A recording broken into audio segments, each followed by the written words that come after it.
Good afternoon सभी लोगों को। Good afternoon ma'am. Good afternoon बेटा, आप लोगों ने नेचर स्टडी स्टार्ट की थी, आगे उसमें कुछ किया काम सभी लोगों ने? Yes ma'am. जो भी आप लोगों ने वर्क स्टार्ट किया था या जो भी आगे किया है उस वो वर्क जरा दिखाओ अपना अपना सभी लोग।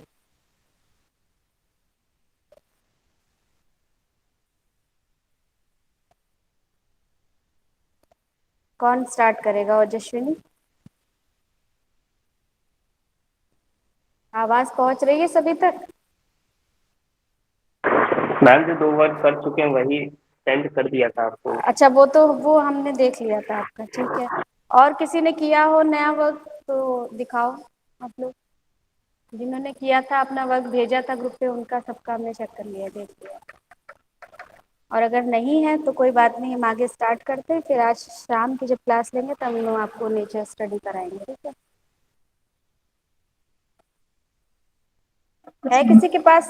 हाँ शिवांगी। नहीं मैम, मेरे पास नहीं है। अभी नहीं हम है ना कई दिनों से प्रेजेंटली? क्लास ही नहीं थे। हाँ हाँ नहीं ठीक है, मैम। कोई बात नहीं। नेक्स्ट क्लास जब हम लोग लेंगे शाम को तब हम लोग नेचर स्टडी स्टार्ट करेंगे। अभी जो जी हम मैम। लोग टॉपिक डिस्कस कर रहे थे एलिमेंट्स ऑफ आर्ट, तो उसमें हम लोगों ने कितने एलिमेंट डिस्कस कर लिए थे? याद है किसी को? Yes ma'am. कौन कौन से? तान्या बताओ।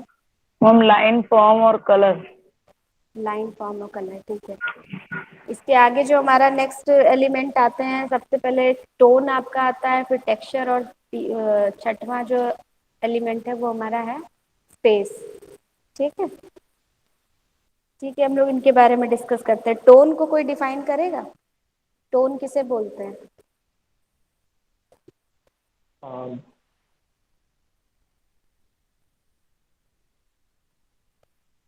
शशांक बोलिए, बताने जा रहे थे ना। नहीं पता है, कोई बात नहीं, उसके लिए हम हैं। लेकिन अगर आप कुछ एक्सप्लेन कर सकते हो अपने वर्ड्स में तो बताओ ना, कोई भी। टोन्स मैम वो मैम शेडिंग मैम वो रिप्रेजेंट करते हैं हाँ कि हाँ। कहाँ लाइट शेडिंग है कहाँ डार्क शेडिंग है, डेप्थ हम्म कहाँ है, ये सब। और 3 तरह की टोन्स होती हैं, फर्स्ट हम्म टोन, मिडिल टोन और डार्क टोन। हम्म ठीक है। हाँ विशाल बोलिए, क्या बोल रहे थे?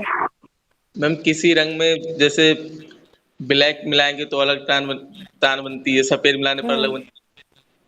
मतलब हम्म लाइट से लाइट टू डार्क बहुत तान बन जाती है एक ही रंग की। हाँ ठीक हाँ है, वही होता था। ठीक है, ठीक है। चलो हम उससे बताते हैं। हाँ मैम अमृता। टोन इफेक्ट दे सकते हैं किसी प्रोजेक्ट में। हम्म थ्री हम्म थ्री डायमेंशनल इफेक्ट डालने के लिए हम लोग टोन्स का यूज करते हैं। हाँ बिल्कुल सही। तो टोन जो होता है किसी भी रंगत के या किसी ह्यू के या कलर के लाइटनेस और डार्कनेस को बोलते हैं। मतलब तान जो होता है रंगत के हल्के व गहरेपन को कहते हैं, ठीक है। ये रंगत कैसे मिलती है? हमको सफ़ेद और काले के मिश्रण से मिलती है। जैसे हमको किसी कलर की कई टोन्स चाहिए हैं, मान लीजिए हमको रेड कलर की अलग अलग टोन्स चाहिए हैं, तो उसमें हमको लाइट टोन्स चाहिए, तो हम उसमें क्या मिलाते हैं? वाइट का मिक्सचर करते हैं। जितना आप वाइट का बढ़ाते जाएंगे प्रोपोर्शन, उतना हमको लाइट टोन्स रेड की मिलती जाएंगी, ठीक है। वही जब आपको डार्क टोन्स चाहिए उसी रेड की, तो हम लोग क्या करते हैं? उसमें ब्लैक मिलाते हैं। उसमें जितना आप ब्लैक मिलाते जाएंगे उसमें हमको उतनी रेड कलर की उतनी ज़्यादा से ज़्यादा डार्क टोन्स मिलती जाएंगी। तो इसको हम लोग कहते हैं तान रंगत व गहरेपन को द्योतक है, या हल्के व गहरेपन को कहते हैं। ये सिर्फ कलर्स में नहीं होता, आप शेडिंग वर्क जब करते हो तो शेडिंग वर्क में भी हम 3 स्टेप में काम करते हैं। जैसे हमने बताया, आप लाइट टोन लेके चलिए, फिर आप मिडिल टोन लेके चलिए, उसके बाद क्या आता है? डार्क टोन, यानी कि छाया प्रकाश, छाया मध्यम प्रकाश और प्रकाश, यानी कि डार्कनेस, मिडिल टेंट और लाइट। तो इन तीनों टोन्स को लेके हम लोग शेडिंग वर्क में भी काम करते हैं। जब आप शेड करते हैं तो इस तरीके से काम करते हैं। जब हम लोग कलरिंग में काम करते हैं तो भी हम लोग 3 स्टेप में काम करते हैं। जैसे वाटर कलर किया तो हमने लाइट टू डार्क टोन लेके चली, लाइट टोन लगाया, फिर मिडिल टोन लगाया, फिर डार्क टोन लगाया। इस तरीके से हम लोग कोई टोन, चाहे आप शेडिंग वर्क करिए या कलरिंग वर्क करिए, सभी में निकाला जा सकता है, ठीक है। 3 टाइप के टोन्स होते हैं, या 3 पार्ट्स में हम लोग टोन्स को डिवाइड कर सकते हैं। ये क्लियर हो गया सभी को? बोलो यस मैम। सभी को। जी मैम। सबकी आवाज नहीं आती है, एक ही दो लोग बोलते हैं बस। Yes ma'am. जी मैम। ठीक ठीक है। हाँ, नेक्स्ट है आपका पोत, जिसको हम लोग टेक्सचर बोलते हैं। टेक्सचर हमने आपको फर्स्ट ईयर में भी एक्सप्लेन किया था, क्योंकि आप लोग टेक्सचर वर्क कर रहे थे, जो आप लोगों ने टेक्सटाइल डिजाइन और वीविंग में पढ़ा था। तो उसमें टेक्सचर का एक मेन पार्ट था, हमने जो बताया था कि आप लोग को किस किस तरीके से टेक्सचर निकालने हैं। तो उसमें हमने काफी अच्छे से आपको एक्सप्लेन किया था। कुछ याद है टेक्सचर के बारे में या भूल गए? मैम जो धरातल का गुण होता है उसे पोत कहते हैं। हमें ठीक है। छू के स्पर्श करने पर पता चल जाए कि ये हाँ टेक्सचर किस प्रकार का है। हाँ ठीक है। धरातल का गुण ही उसका पोत कहलाता है। हाँ माही बोलिए। तान्या, माही क्या हुआ? मैम किसी भी सतह की बनावट को टेक्सचर।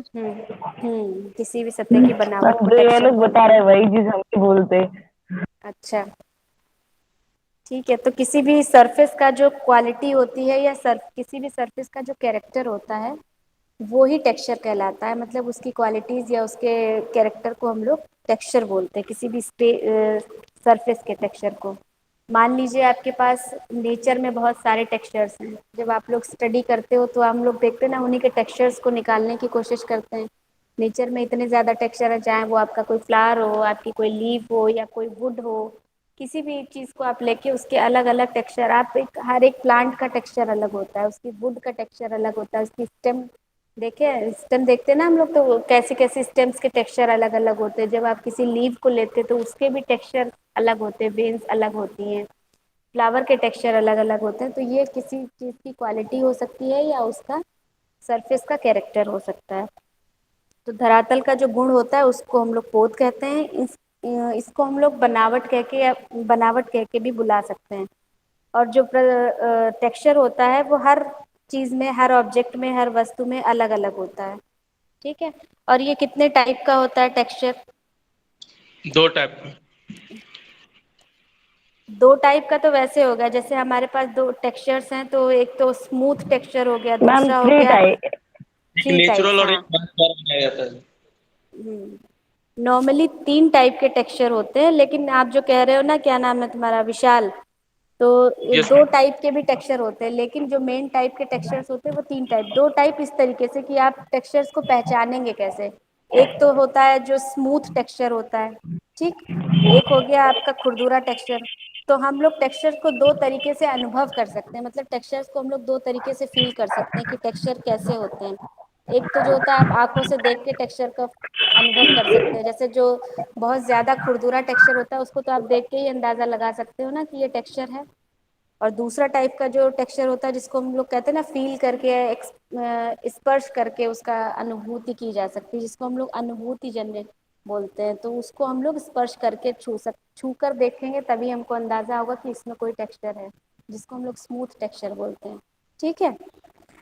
और जो साधारण पोत के प्रकार होते हैं वो तीन टाइप होते हैं, जिसमें पहला आपका होता है प्राप्त, यानी कि जो चीज़ें हमको नेचर से मिलती हैं, जो हमको प्रकृति से मिला है या मानव निर्मित वस्तुओं से मिला है, वो हमारा प्राप्त टेक्सचर हो गया, यानी कि वो हमको मिला हुआ है। दूसरा हो मैम गया आपका। टेक्सचर और बता दीजिए। हाँ, आरती बोलिए, क्या कह रहे हो? मैम ये फिर से बता दीजिए प्राप्त वाला। प्राप्त वाला। हाँ, अभी हम एक्सप्लेन करेंगे प्राप्त वाले को। सबसे पहला आपका प्राप्त टेक्सचर है, जो हम लोग प्रकृति से जो चीज़ें मिलती हैं या मानव निर्मित वस्तुओं में होता है, उसको हम लोग प्राप्त बोल सकते हैं। दूसरा हो गया आपका अनुकृत, यानी किसी चीज़ की कॉपी करना। अनुकृत का मतलब आप लोग समझ ही रहे होंगे, किसी चीज़ को देख के उसको कॉपी करना, या इसको कॉपीड टेक्सचर भी बोलते हैं। थर्ड टाइप का टेक्सचर आपका हो गया सृजित, यानी कि जो हम लोग खुद से क्रिएट करते हैं, जो टेक्सचर हमने अपने हिसाब से क्रिएट किया उसको हम लोग सृजित टेक्सचर बोलते हैं। तो ये तीन टाइप के टेक्सचर हो गए हमारे पास। कौन कौन से, आरती बोलो। हम्म सॉरी सॉरी, पहला है प्राप्त टेक्सचर। हम्म दूसरा है मतलब जो मतलब हम लोग देख कर लेते हैं, उसका नाम नहीं याद आ रहा बिल्कुल। और तीसरा है ये लिखा है। तीसरा है सृजित, यानी कि क्रिएटेड।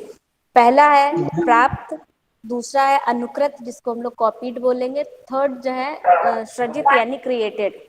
ठीक है, अब आप लोग ये समझो प्राप्त पोत कौन से होते हैं, अनुकृत पोत कौन से होते हैं, और सृजित यानी कि क्रिएटेड टेक्सचर्स कौन कौन से। तो प्राप्त में क्या होता है, प्राप्त जो टेक्सचर जो होते हैं वो हमको नेचर से मिलते हैं या मानव निर्मित वस्तुओं में होते हैं। जैसे जो चीजें हम मानव ने बनाई हैं या जो चीजें नेचर से मिली हैं वो हमको प्राप्त टेक्सचर है।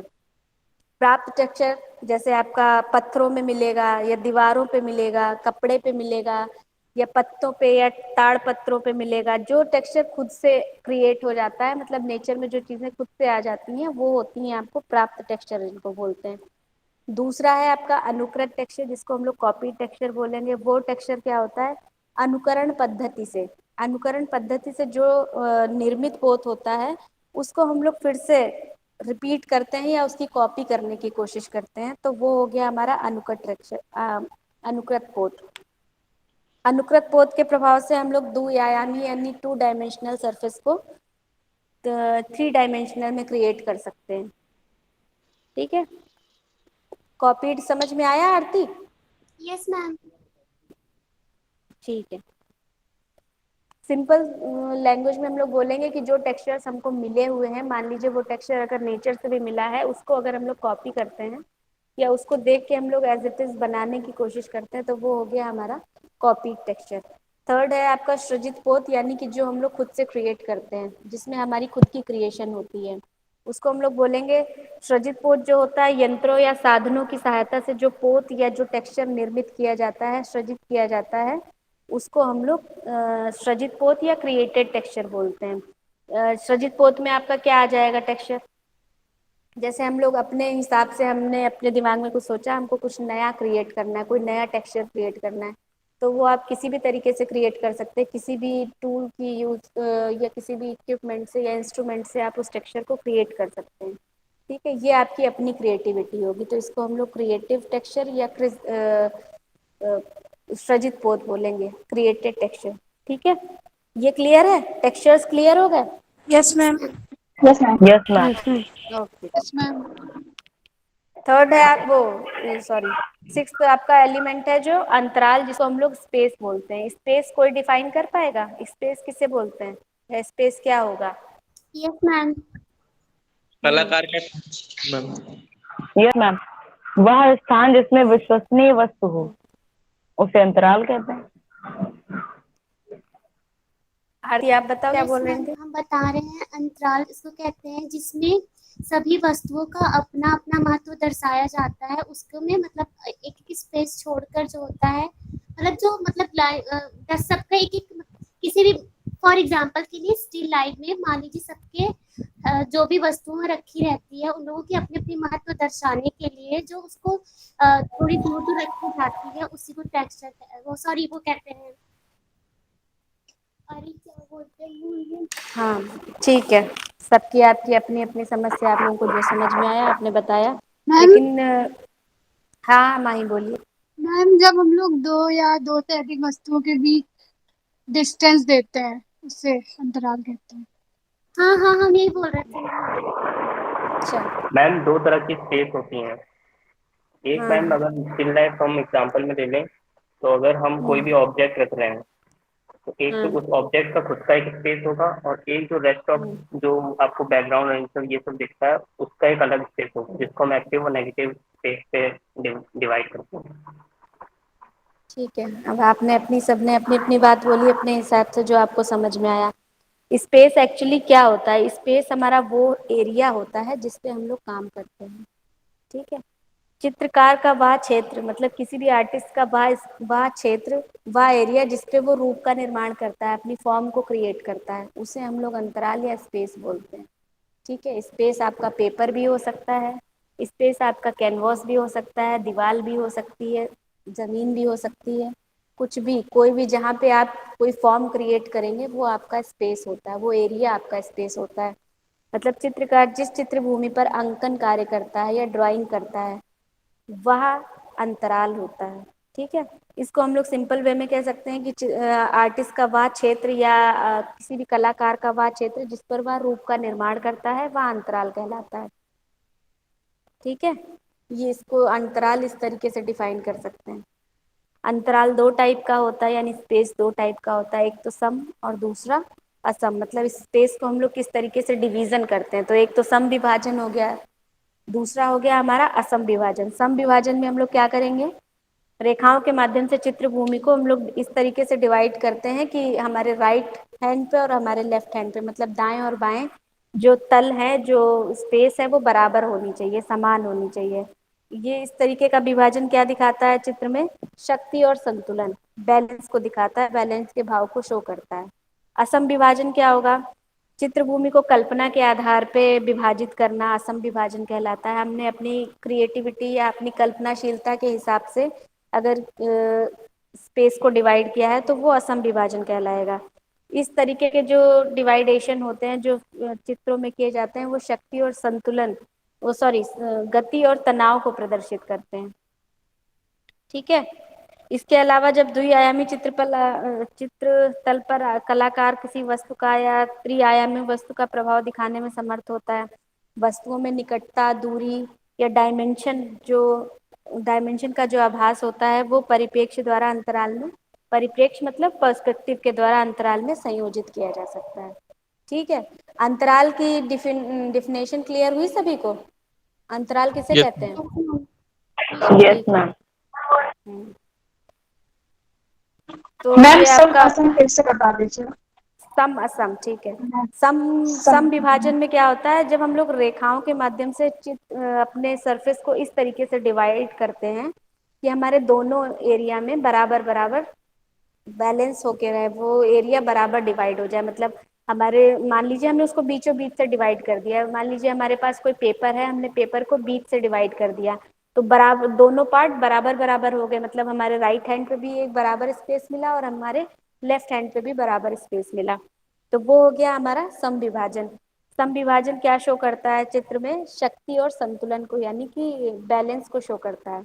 फिर दूसरी जगह जो आपका असम विभाजन हो गया, असम विभाजन हमारा कैसे होता है, जब हम किसी भी सरफेस को कल्पना के आधार पे, यानी अपनी कल्पनाशीलता के आधार पे, अपनी इमेजिनेशन के हिसाब से अगर किसी पार्ट को डिवाइड करते हैं तो वो असम विभाजन कहलाता है। इस चित्र में जब हम लोग इस तरीके का विभाजन करते हैं तो ये गति और स्ट्रेस को शो करता है। ठीक है।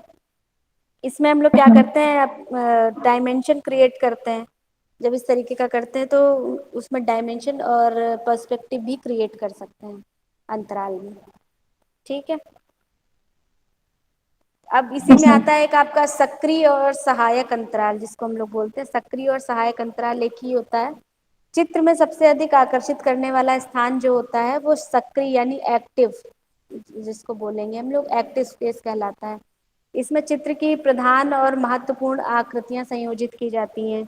चित्र का वह शेष भाग जो पृष्ठभूमि के रूप में रहता है, मतलब हमारा जो बैक एरिया रहता है, बैकग्राउंड रहता है, उसको भी वो एक इम्पॉर्टेंट वैल्यू रखता है आपके उसमें। जैसे आप लोग स्टिल लाइफ जब करते हो, जैसे स्टिल लाइफ की बात आपने की, स्टिल लाइफ हमने किया तो हमने एक एरिया डिवाइड कर लिया कि हमको कितने पार्ट में क्या क्या बनाना है, और बैकग्राउंड में हमको कितना पार्ट छोड़ना है, तो उसका भी अपना एक रोल होता है ना बैकग्राउंड का। वही चीज यहाँ पे बोली जा रही है कि उस हाँ आरती, कुछ पूछना है? मैं बताती है, बट मुझे को ये फिर से पूछना होगा सक्रिय वाला। हाँ वही बता रहे हैं अभी हम। जो सबसे ज्यादा आकर्षित करने वाला या अट्रैक्ट करने वाला एरिया होता है उसको हम लोग सक्रिय अंतराल कहलाता है वो।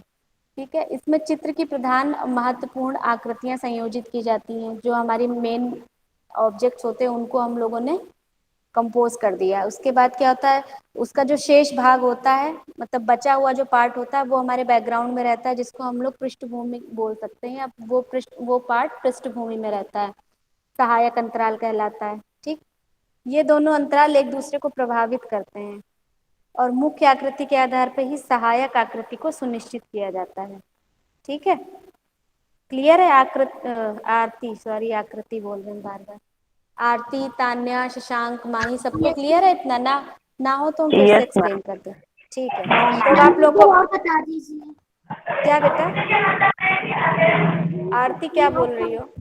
मैम एक एक बार बार और और बता बता दें? दीजिए। यस अच्छा मैम। अच्छा, ठीक है ठीक है, आप अपना माइक ऑफ कर लो क्योंकि आवाज गूंजने लगती है फिर। चित्र में सबसे अधिक आकर्षित करने वाला स्थान जो होता है या अट्रैक्ट करने वाला जो स्पेस होता है उसको हम लोग सक्रिय अंतराल बोल सकते हैं। ठीक है, इसमें चित्र की प्रधान और महत्व किसी भी पिक्चर की या किसी भी पेंटिंग की जो इम्पोर्टेंट फिगर्स होते हैं उनको संयोजित किया जाता है। बाकी जो चित्र का जो शेष भाग बचता है, जो पृष्ठभूमि जिसको हम लोग बोलते हैं, जो बचा हुआ पार्ट बचता है वो सहायक अंतराल कहलाता है। ठीक है, इतना समझ यस में आ मैम। गया?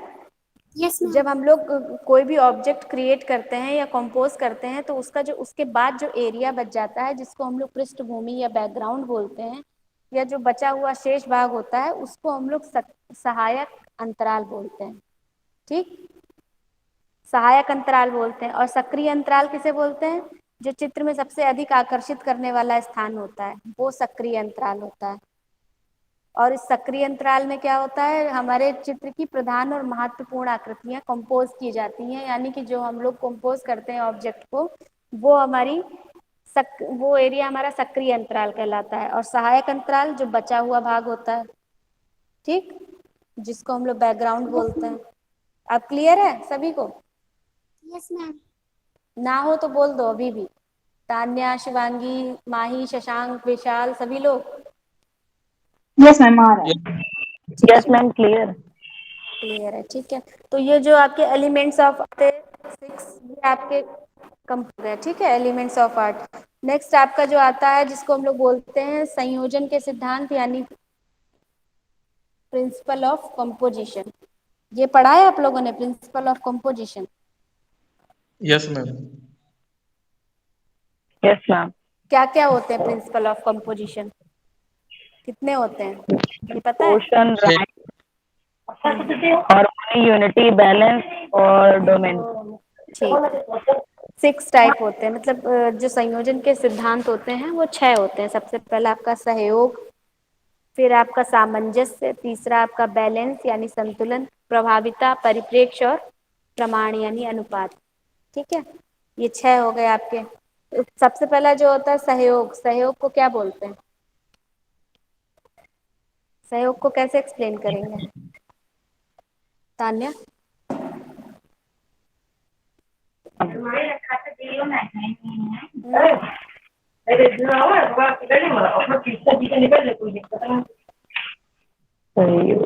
नहीं पता?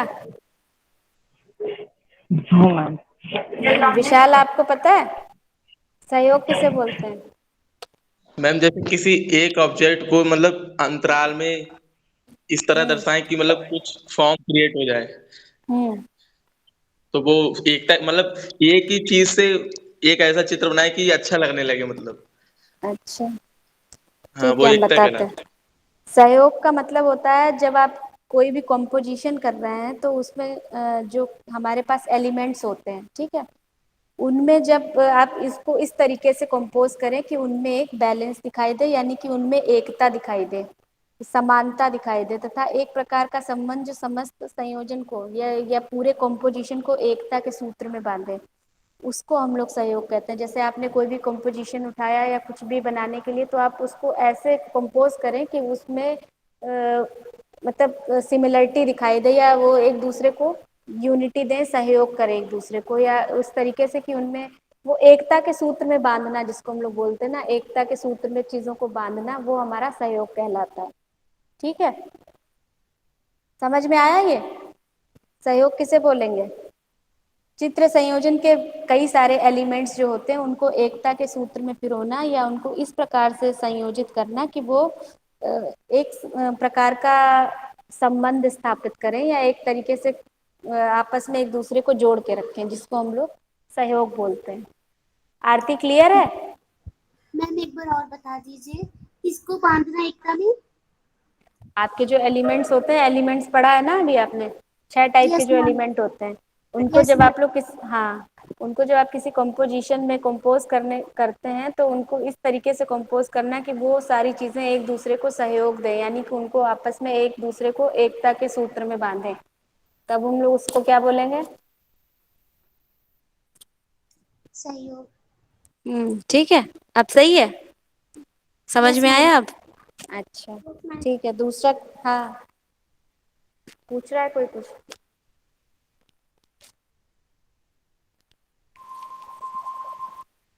विशाल,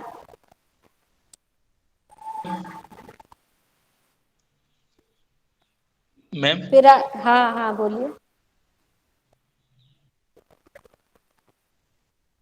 क्या हुआ बोलो। मैम आप बताइए। अच्छा, हमें लगा कुछ पूछ रहे हो तुम। दूसरा क्या है आपका?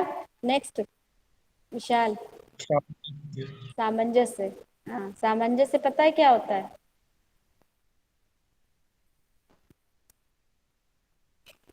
किसी को भी तान्या आपको? मैम थोड़ा सा टाइम दीजिए, सोच रहे हैं। अच्छा, सोच रही हो, सोच लो। ये सब तुम लोग पढ़ चुके हो फर्स्ट ईयर में। मैम मैम जिस जिस पिक्चर में समानता दिखाई दे। हम्म, क्या हुआ? जैसे फर्स्ट। जैसे नाशपाती बनाते हैं हम लोग, हम्म। उसमें पीला और नारंगी रंग लगाते हैं। हम्म। उसके टोन निकलते हैं पीले और नारंगी, तो उसमें नाशपाती बनाने के लिए पीले और नारंगी रंग का ही यूज होगा, उसमें सामंजस्य उन्हीं में बैठेगा सबसे अच्छा। अच्छा, नारंगी है वो। हाँ, ठीक है, ठीक है, नारंगी और ठीक पीला। है। हाँ, मैम ठीक है। तो नॉर्मल वही भाषा में सामंजस्य होता है जहाँ पर तालमेल हाँ। कहते हैं, तालमेल को सामंजस्य कहते हैं। जैसे कलाकृति में किसी चीज के हम्म। तालमेल को सामंजस्य कहते हैं, तभी कलाकृति अच्छी लगती है। हाँ, ठीक है, सही। और सा मैम और मैम जैसे बोलिए। जो भी चित्रकारी हम करते हैं वो हम्म। देखने में जो अच्छा लगे, मतलब ऐसा चीज बनाए जो देखने में अच्छा लगे, हर चीज उसे सामंजस्य बोलते हैं, मतलब हर चीज वो हम्म। सटीक बैठे उस चीज पे। हाँ, ठीक है। सामंजस्य कला सृजन का वह सिद्धांत है जिसके अनुसार सभी तत्व, जैसे आपकी फॉर्म हो गए, आपके कलर हो गए, आपके टोन्स हो गए, वो एक दूसरे से मेल खाते हुए हों। ठीक है, मेल खाते हुए प्रतीत हो, और तो वो वहाँ पे क्या होगा? सामंजस्य, जिसको हम लोग हारमनी बोलते हैं, कलर हारमनी। आप लोग जब भी काम करेंगे तो आपके फिगर्स एक दूसरे से मैच करते हुए हों, उनकी कलर टोनिंग एक दूसरे से मैच करती हुई हो, तब वहाँ पे क्या होगा? सामंजस्य। तीसरा क्या है? बैलेंस। बैलेंस किसे बोलते हैं?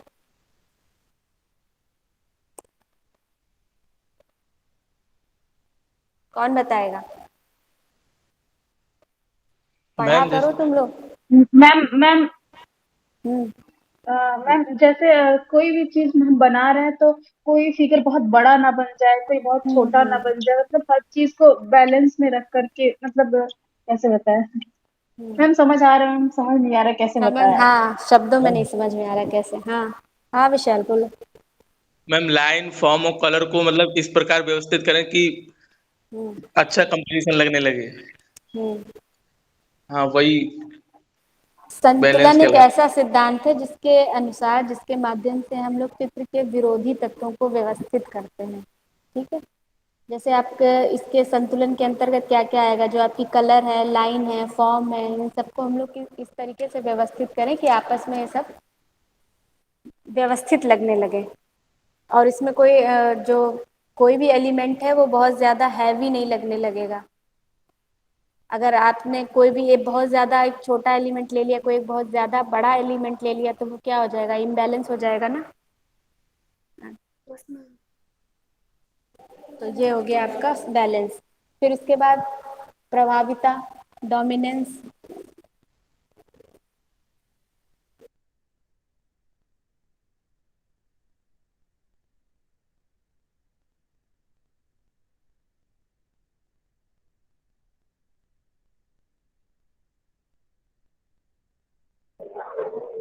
तो हम इसको भी बैलेंस से ही डिफाइन करेंगे। जैसे ऐसा चित्र बनाया जाए जिससे कोई एक चीज ऐसी ना बनाई जाए जो एक ही चित्र को पूरे एक ही तरफ आकर्षित करे। हाँ हाँ, ठीक है, ठीक है। किसी भी एक आकृति को अन्य आकृतियों की तुलना में प्रमुखता देना। ठीक है, जैसे मान लीजिए एक हमारा कोई मेन ऑब्जेक्ट हो गया, और उसके साथ साथ हम लोगों ने और ऑब्जेक्ट भी किया, तो हमारा जो एक फोकस तो एक ही चीज पे देना है ना हमको। या पूरी पेंटिंग में ऐसी सारी चीजें बना देंगे कि सभी पे ध्यान जाएगा। मैम जैसे मोनालिसा। हम्म। किसी भी चीज को आप ले लीजिए, चाहे अजंता के चित्रों को उठा लो या किसी को भी उठा लो, उसमें एक कोई मेन ऑब्जेक्ट होता है ना। उसके बाद जो होते हैं वो सपोर्टिंग ऑब्जेक्ट हो गए हमारे। अगर हमने सभी में ऐसी चीजें बना दी कि सारे मेन ऑब्जेक्ट लगने लगे तब तो उसका बैलेंस भी बिगड़ जाएगा। तान्या आप जो बोल रही थी फिर से बताओ जरा हमें। मैम मतलब जो ऐसा कोई एक चित्र का निर्माण करे जैसे जिसमें दर्शकों का ध्यान एक ही तरफ आकर्षित हो, तो हाँ उसका हाँ भार वही वही। बिंदु होता है। सही। हाँ ठीक। आरती आ गया समझ में? आवाज नहीं आ रही क्या आरती? यस मैम आ गया। आ आ गया। गया। अच्छा अच्छा चलो ठीक है। फिर आपका दूसरा लय, जिसको हम लोग क्या बोलते हैं, रिदम। रिदम कौन बताएगा, विशाल या शशांक, कौन बताएगा? मैम जैसे मतलब पॉइंट टू पॉइंट मतलब रेखा बनाते तो वो लय कहलाती है। अगर पॉइंट पॉइंट नहीं बनाएंगे तो वो जिगजैग में हो जाएगी, टूट जाएगा उसका, मतलब कंटिन्यूटी टूट जाएगी उसकी। तो लय हम्म लय कितनी जरूरी है, कंटिन्यूटी। हम्म ठीक है। जब हारमोनियस एलिमेंट्स को हम लोग रिपीट करते हैं तो उससे क्या होता है, निरंतरता उत्पन्न होती है ना, रिपीटेशन से, उसी को लय बोलते हैं। Yes ma'am. ठीक है। एक बार और एक बता एक दीजिए। जब आप लोग मैम कुछ एलिमेंट्स, हाँ तान्या बताओ, बोल रहे थे कुछ? No ma'am, no ma'am. अच्छा हाँ आरती, जब आप लोग हारमोनियस एलिमेंट्स को रिपीट करते हैं तो उससे जो निरंतरता उत्पन्न होती है उसको हम लोग लय बोलते हैं। ठीक है। ओके। और मैम लय के बिना मैम कोई भी कला संभव नहीं है। हाँ बिल्कुल नहीं। आपके जो फॉर्म्स होते हैं, जो लाइंस होती हैं, उन सब में रिदम होती है ना। जब आप लोग काम स्टार्ट करते हो, कोई भी आप ड्राइंग करिए या फिर पेंटिंग करिए, अगर आपने स्ट्रेट स्ट्रेट लाइन डाल दी, उसमें भी एक तरीके की रिदम ही होगी, लय ही होती है। बोल्डनेस जिसको हम लोग बोलते हैं, रेखाओं को जो हम लोग निर्माण करते हैं तब क्या होता है, हम लोग यही लाइंस को ही देखते हैं ना, किस तरीके से लाइंस बनी हुई है, कितनी गति है उसमें, तो उसी को हम लोग लय बोलते हैं। फिर लास्ट है आपका परिप्रेक्ष्य, जिसको हम लोग क्या बोलेंगे, पर्सपेक्टिव। पर्सपेक्टिव कैसे बनाया जाता है विशाल? मैम चित्र में पास हो तथा दूर की दूरी का आभास हो, हम्म उसे हाँ, वही हाँ पर्सपेक्टिव होता है। बिल्कुल ठीक। जो पास की चीजें हैं उनको हम लोग कैसे डिफाइन करते हैं, थोड़ा डार्क लाइंस के साथ, और जो दूर की चीजें हैं उनको हम लोग धुंधला कर देते हैं, या मतलब लाइट स्पष्ट दिखाते हैं या क्लियरिटी नहीं दिखाते हैं उनमें, तभी तो पर्सपेक्टिव क्लियर होता है हमारा। जब आप लोग पेंसिल वर्क कर रहे होगे तो इस तरीके से दिखाओगे, वही चीज़ जब आप लोग कलर में करते हैं तो उनको हम लोग कलर्स के सहारे यानी कलर्स के थ्रू उसको धुंधला करते हैं।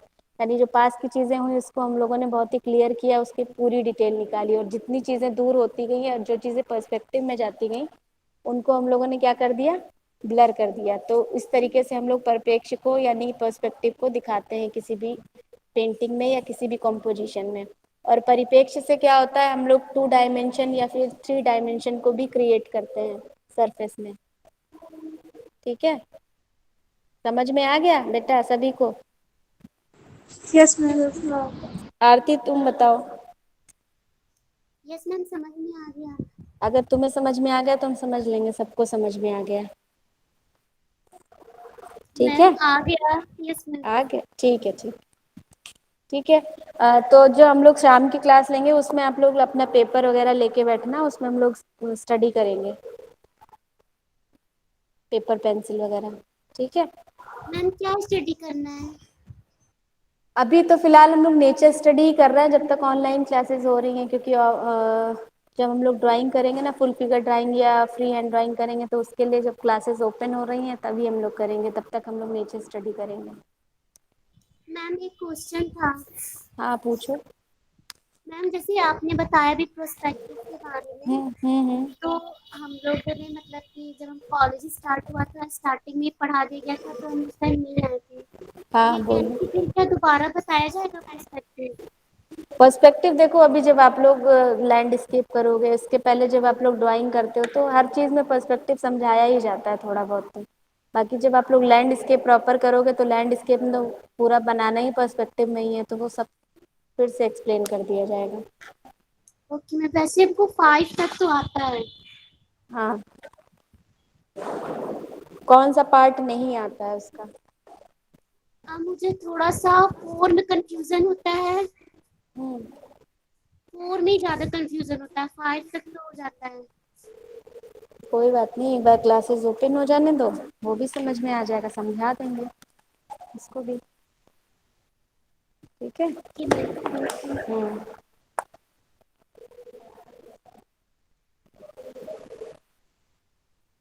मैम हारमोनी एक बार और बता दीजिए। अभी बताते हैं।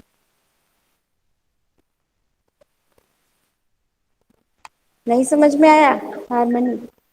मैम आ गया तो भूल गए। क्या हुआ? क्या मैम कह रही मेरे हो घर आरती? पे अगर दिमाग चल रहा है इसलिए भूल गया, अभी बहुत काम चल रहा है ना इस वजह से। अच्छा, हारमोनी क्या है? जैसे आपका जो कला सृजन का वह सिद्धांत है जिसके अनुसार सभी तत्व यानी सभी एलिमेंट्स, क्योंकि अब हमारा कॉम्पोजिट, पहले हमने क्या पढ़ा, एलिमेंट्स ऑफ आर्ट पढ़े, ठीक है। उसके बाद हमारे पास आया composition of, sorry, principle of composition. तो प्रिंसिपल ऑफ कॉम्पोजिशन हम तैयार किन से करते हैं? उन्हीं एलिमेंट से ना। जब भी हम लोग कोई पेंटिंग बनाते हैं, कोई भी कॉम्पोजिशन क्रिएट करते हैं, तो वो एलिमेंट्स के बेसिस पे ही ना, उन्हीं एलिमेंट्स को लेके करते हैं। तो एलिमेंट्स जब आपके सारे एक जैसे मेल खाते हुए प्रतीत हो, तब हम लोग वहाँ पे क्या होता है, सामंजस्य होता है। जैसे आपकी फॉर्म हो गया, आपकी कलर हो गया, टोन हो गया, जब ये एक दूसरे से मेल खाते हुए प्रतीत हो, तब वहाँ पे क्या होगा, वहाँ पे सामंजस्य होता है, जिसको हम लोग हारमोनी बोलेंगे, सामंजस्य। ठीक है। Yes ma'am. Confirm? Yes ma'am. ठीक है। और कुछ पूछना है किसी को?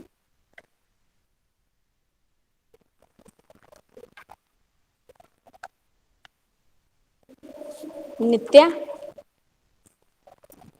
Yes ma'am. कुछ पूछना है? कोई डाउट है कहीं पे? No ma'am. चलो ठीक है। ठीक है अभी, क्या मैम? ठीक है, फिर अभी जब हम लोग शाम की क्लास लेंगे तो हम अभी टाइम आपको भेज देंगे। तब तक आप लोग अपना वर्क स्टार्ट कर दो। अगर आसपास आप लोगों के प्लांट है तो उसको देख के स्टडी शुरू करो। Okay ma'am. Yes ma'am. सभी लोग, जितने स्टूडेंट्स हो आप सब, जी 16 लोग हो आप लोग, 16 होने चाहिए सेकेंड क्लास में। ठीक है। किसी को कोई कंफ्यूजन इसको लेके? No ma'am. पक्का? Yes ma'am. ठीक है। क्लास ऑफ करनी है।